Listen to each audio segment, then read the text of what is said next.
5 টাকার নোটে ভারত মাতা, নেতাজি কয়েনে নেতাজির অবক্ষ মূর্তি। ঘূর্ণির কিশোর শিল্পীর সৃষ্টিতে স্বাধীনতার অভিনব শ্রদ্ধা।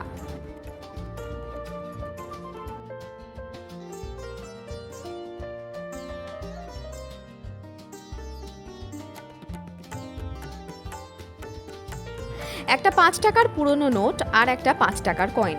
সাধারণ চোখে দেখলে দুটোই হয়তো শুধু পুরনো একটি মুদ্রা, কিন্তু কৃষ্ণনগরের এই কিশোর শিল্পীর হাতে সেই নোট আর কয়েন হয়ে উঠেছে স্বাধীনতার শ্রদ্ধার্ঘ্য। স্বাধীনতা দিবস উপলক্ষে পুরনো 5 টাকার কাগজে নোটের ওপরে এঁটেল মাটি দিয়ে ভারত মাতা ও নেতাজি সুভাষচন্দ্র বসুর ক্ষুদ্র ত্রিমাত্রিক মূর্তি তৈরি করেছে নবম শ্রেণীর ছাত্র সন্দীপ পাল। আর 5 টাকার একটি ধাতব কয়েনের উপরও অত্যন্ত সূক্ষ্মভাবে ফুটিয়ে তুলেছে নেতাজির আবক্ষ অবয়ব। নোটের ওপরে প্রায় 2 ইঞ্চির ভারত মাতা এবং প্রায় 1 ইঞ্চির নেতাজি এত অল্প জায়গায় মাটির মূর্তি তৈরি করাই ছিল একটা বড় চ্যালেঞ্জ। তার উপর কয়েনের পরিসর আরও ছোট, সেখানে নেতাজির মুখের আদল ফুটিয়ে তুলতে হয়েছে অত্যন্ত নিখুঁত হাতে। সন্দীপের কথায় 15ই আগস্ট দেশনায়ক নেতাজি ও ভারত মাতাকে একটু অন্যভাবে শ্রদ্ধা জানানোর ভাবনা থেকেই এর সৃষ্টি। প্রায় একদিনের একনিষ্ঠ পরিশ্রমে তৈরি হয়েছে এই ক্ষুদ্র শিল্পকর্ম। তবে মাটির সঙ্গে সন্দীপের এই সম্পর্ক আজকের নয়। ঘূর্ণির ঐতিহ্যবাহী মৃৎশিল্পী পরিবারের চতুর্থ প্রজন্মের প্রতিনিধি সে।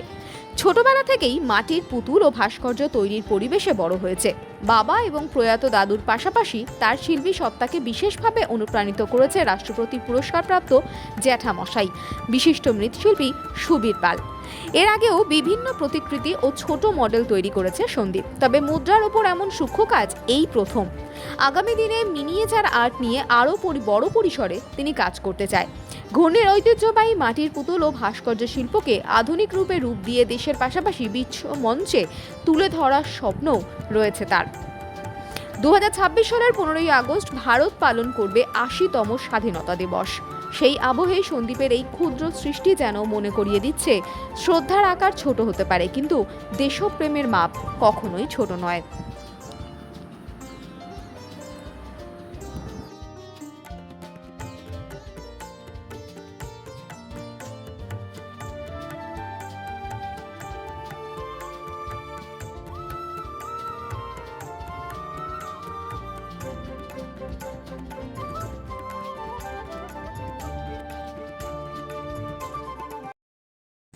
কি তৈরি করেছো? কেমন ভাবে ইচ্ছা জাগলো তোমার?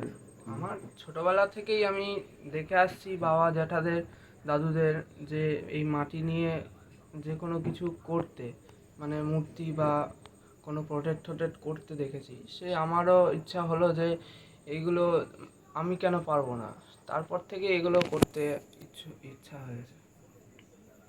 কি কি তৈরি করেছো, কি ইচ্ছা হয়েছে? আমি একটা 5 টাকার কয়েনের মধ্যে ভারত মানে নেতাজির মূর্তি করেছি 5 টাকার কয়েনের মধ্যে, এবং তার সাথে সাথেও 5 টাকার পুরনো যে নোটটা আছে সেই নোটের মধ্যে ভারত মাতার মূর্তি এবং নেতাজির মূর্তি করেছি।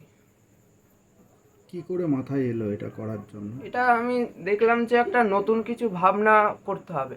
সবসময় যে নেতাজি একটা পোর্ট্রেট করে দিলাম তাও নয়, একটা ভারত মাতা অস্ত্র নিচ্ছে নেতাজির কাছ থেকে, এরকম একটা ভাবনা আমি করেছি। এগুলো বলো যে আগামী দিনের ইচ্ছাও আমার এইটা আছে।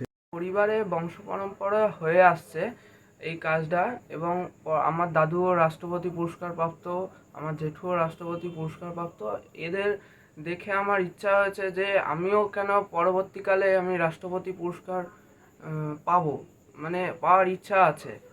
আর এই ঘূর্ণির এখন যে পজিশন হয়ে দাঁড়িয়েছে, কোনো ছেলে পেলে বা আমাদের থেকে বয়সী বড় তারা এই সব কাজের মধ্যে যুক্ত হতে চাইছে না। তাই আমি তাদের উদ্দেশ্যে বলবো যে এই কাজটা তারা করুক, কারণ এই কৃষ্ণনগরে মাটির পুতুল জগৎজোড়া বিখ্যাত। এই জিনিসটাকে ধরে রাখতে গেলে তাদেরকে অবশ্যই এই কাজটা করতে হবে বা নাম রাখতে হবে ঘূর্ণির বুকে। তোমার এই জিনিসটা করার মাথায় কি করে এলো? এই জিনিসটা মানে মিনিয়েচার একটা ছোট জিনিসের যেরকম মানে আর কি বাজারে চাহিদা বেশি আর কি স্বাধীনতা দিবসে যে মানে শ্রদ্ধা জানাতে আমি এই নেতাজি মূর্তিটা করেছি, এবং এর পরবর্তীকালে আমাদের চোখের প্রবলেম হয়ে যাবে বলে এই এখন আমার ছোটোবেলায় যে এখন চোখের পজিশন আছে সেই জন্য এখন ছোট কাজগুলো এখন কিছুটা করে রাখলে পরবর্তীকালে সেগুলো দেখাতে পারবো যে আমি এইগুলো ছোটোবেলায় করেছি। তোমার নাম? সন্দীপ পাল, কোন ক্লাসে পড়ো? 9-এ পড়ি, ক্লাস 9, কৃষ্ণনগর হাই স্কুল।